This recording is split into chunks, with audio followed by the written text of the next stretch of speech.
وجاء المعذرون من الاعراب لیؤذن لهم، اور آئے آپ کے پاس بہانے بنانے والے بدو بھی۔ مدینے کے لوگوں کا تذکرہ ہو رہا تھا، اب ظاہر بات ہے یہ نفیر عام تھی، اعلان عام تھا، تو اب جو بھی آس پاس تھے، جو دیہات میں رہنے والے مسلمان تھے، ان پر بھی یہ حکم جو ہے عائد تھا، تو اب ان میں سے بھی لوگ آئے اور رخصت طلب کرنے لگے۔ جاء المعذرون من الاعراب، اعراب اعرابیون کی جمع ہے، وہ جو لوگ بادیہ نشین بدو، لیؤذن لهم، کہ انہیں بھی اجازت دے دی جائے، انہیں بھی رخصت دے دی جائے۔ وقعد الذین کذبوا اللہ ورسولہ، اور بیٹھ رہے وہ لوگ جنہوں نے کہ جھوٹ کہا تھا اللہ سے اور اس کے رسول سے، وعدے جو کیے تھے وہ جھوٹ نکلے، یا یہ کہ جو عذر کر رہے وہ جھوٹا ہے۔ سیصیب الذین کفروا منہم عذاب علیم، ان قریب ان میں سے جو لوگ کفر پر اڑ جائیں گے، یا جو لوگ فی الواقع کفر کی حد کو پہنچ گئے ہیں، ان کے لیے دردناک عذاب ہے۔ لیس علی الضعفاء، کمزوروں کا معاملہ یہ نہیں ہے، ان پر کوئی ذمہ داری نہیں ہے، کوئی ملامت نہیں ہے، ضعیف ہوں، ولا علی المرضى، نہ ہی بیماروں پر، ولا علی الذین لا یجدون ما ينفقون، نہ ہی ان پر کہ جن کے پاس کچھ خرچ کرنے کے لیے نہیں ہے۔ آخر اتنا لمبا سفر کرنا ہے، تبوک تک جانا ہے، کوئی سواری چاہیے، 4 آدمیوں پر ایک اونٹ ہو، کچھ تو ہو، کہیں تو کچھ نہ کچھ تو ان کو سہارا ملے۔ ان کے پاس سامان نہیں ہے، پیسہ نہیں ہے۔ لا یجدون ما ينفقون، تو جو لوگ اپنے پاس کوئی اس کی مقدرت نہیں رکھتے اور ساز و سامان نہیں رکھتے، تو ان پر حرج نہیں ہے۔ لیس علی الضعفاء حرج، یہ لیسا کے بعد جو ہے حرج یہاں آیا ہے، ان پر کوئی گناہ نہیں ہے، کوئی الزام نہیں ہے، کوئی ملامت نہیں ہے۔ اذا نصحوا للہ ورسولہ، جب کہ وہ اللہ اور اس کے رسول کے ساتھ مخلص ہوں، دل میں اخلاص ہے، لیکن یہ کہ مجبوری فی الواقع ہے، کوئی ضعیف ہے، بہت بوڑھا ہے، کوئی بیمار ہے، کوئی بالکل یعنی بغیر کسی وسائل کے ہے۔ ما علی المحسنین من سبیل، ایسے جو محسن لوگ ہیں، جو جن کا دین جو ہے وہ یعنی درجہ احسان کو پہنچا ہوا ہو، ان کے لیے کوئی ملامت نہیں، ان کے اوپر کوئی گرفت نہیں۔ واللہ غفور الرحیم، اور اللہ غفور الرحیم ہے۔ ولا علی الذین اذا ما اتوک لتحملہم، اور نہ ہی ان پر کوئی الزام ہے یا ان پر کوئی گناہ ہے کہ جو آئے آپ کے پاس، جب آئے کہ آپ ان کے لیے سواری کا انتظام کر دیں، لتحملہم،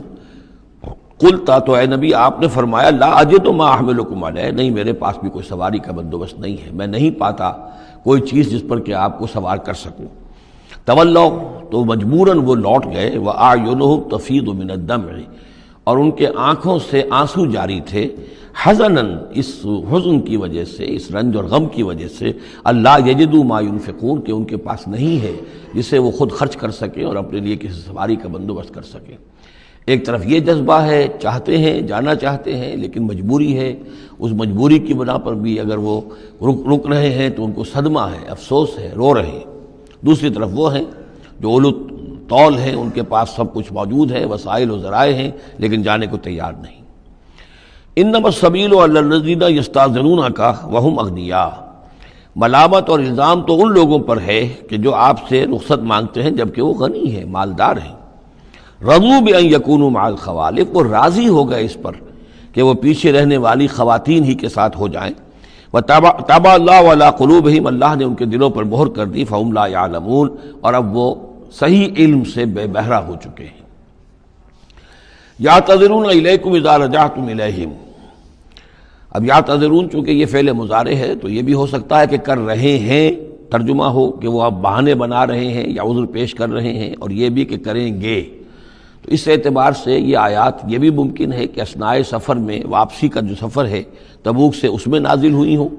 اور یہاں پھر ہم مستقبل کے حوالے سے اس کا ترجمہ کریں گے، اور یہ بھی ہو سکتا ہے کہ مدینے واپس تشریف لانے کے بعد یہ آیات نازل ہوئی ہوں، تو اب حال میں اس کا ترجمہ ہوگا۔ بہانے بنائیں گے وہ لوگ کہ جن کی طرف کہ تم جاؤ گے لوٹ کر، یا بہانے بنا رہے ہیں تمہارے پاس آ کر وہ لوگ کہ جن کے پاس تم آ گئے ہو لوٹ کر، یہ دونوں ترجمے ممکن ہیں۔ قل لا تعتذروا، کہہ دیجئے یا کہہ دیجئے گا کہ اب بہانے مت بناؤ، کوئی عذر مت تراشو، کوئی لیم ایکسکیوزز پیش نہ کرو، لن نؤمن لکم، اب ہم تمہاری بات نہیں مانیں گے۔ قد نبأنا اللہ من اخبارکم، اللہ تعالیٰ نے ہمیں تمہاری خبروں سے پورے طور پر مطلع کر دیا ہے۔ پہلے تو معاملہ یہ تھا تبوک پر جانے سے قبل حضور کا معاملہ کہ وہ اپنی شرافت اور اپنی مروت کے اندر جس نے آ کر جو بات کہی تسلیم کر لی۔ اب چونکہ اس دوران میں یہ ساری آیات اتر چکی ہیں اور اللہ تعالیٰ نے جو کچھ ان کے اندر تھا چھپا ہوا وہ بھی کھول کر بیان کر دیا ہے،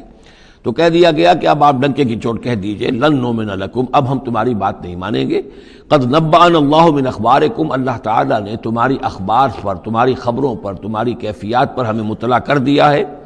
وَسَيَرَ اللَّهُ عَمَلَكُمْ وَرَسُولُهُ، اب عنقریب مستقبل میں اللہ تعالیٰ تمہارے عمل کو دیکھے گا اور اس کا رسول بھی دیکھیں گے صلی اللہ علیہ وسلم، یعنی آئندہ اب تمہارا کیا ایٹیچیوڈ رہتا ہے۔ ثُمَّ تُرَدُّونَ إِلَىٰ عَالِمِ الْغَيْبِ وَالشَّهَادَةِ، پھر تمہیں لوٹا دیا جائے گا اس ہستی کی طرف جو کھلے اور چھپے کی جاننے والی ہے، فَيُنَبِّئُكُم بِمَا كُنتُمْ تَعْمَلُونَ، تو پھر وہ تمہیں جتلا دے گا جو کچھ کہ تم کرتے رہے تھے۔ سَيَحْلِفُونَ بِاللَّهِ لَكُمْ إِذَا انقلبتم،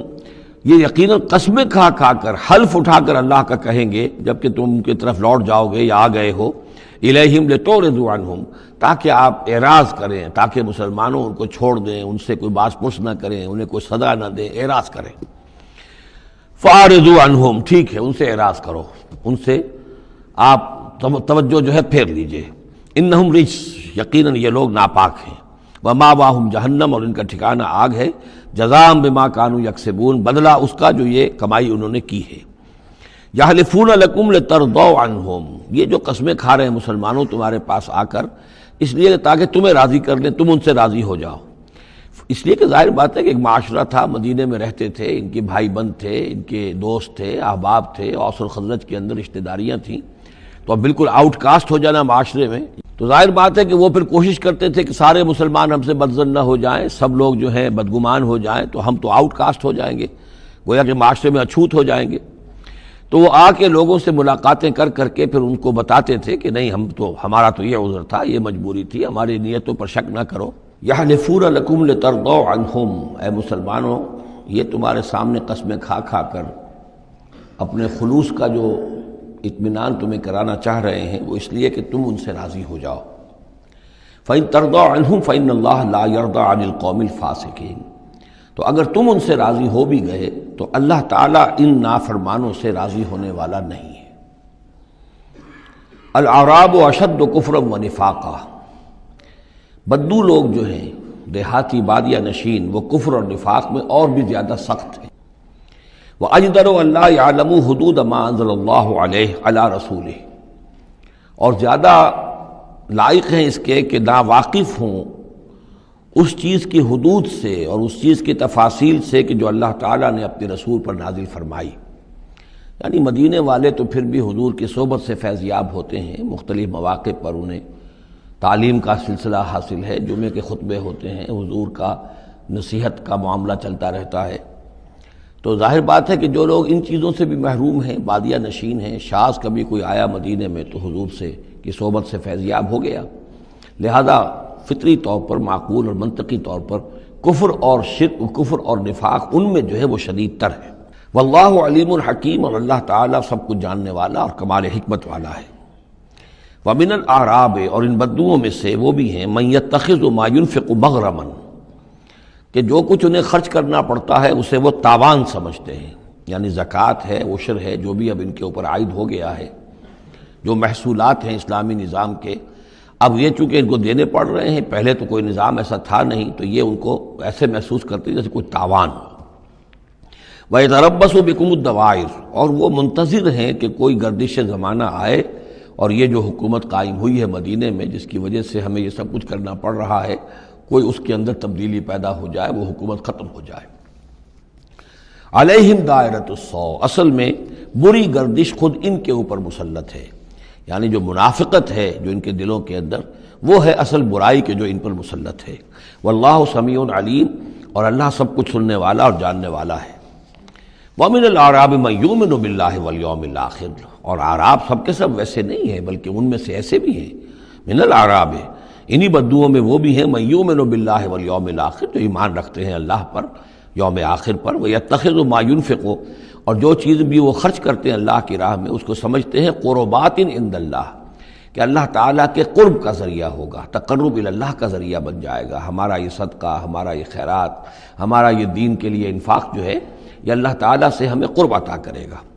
وصلوات الرسول، اور رسول صلی اللہ علیہ وسلم کی طرف سے عنایتیں ہوں گی اور ان کی دعائیں ہماری شامل حال ہو جائیں گی۔ گویا کہ صاحب ایمان بھی تھے ان بدوؤں میں، سب کے سب منافق ہی نہیں تھے۔ الا انہا قربۃ لہم، آگاہ ہو جاؤ، ہاں ان کا یہ انفاق اللہ کی راہ میں خرچ کرنا یقیناً ان کے لیے باعث تقرب ہے اللہ کے لیے، اللہ کے نزدیک۔ سیدخلہم اللہ فی رحمتہ، ان قریب اللہ تعالیٰ انہیں اپنی رحمت میں داخل کرے گا۔ ان اللہ غفور الرحیم، یقیناً اللہ تعالیٰ معاف فرمانے والا، رحم فرمانے والا ہے۔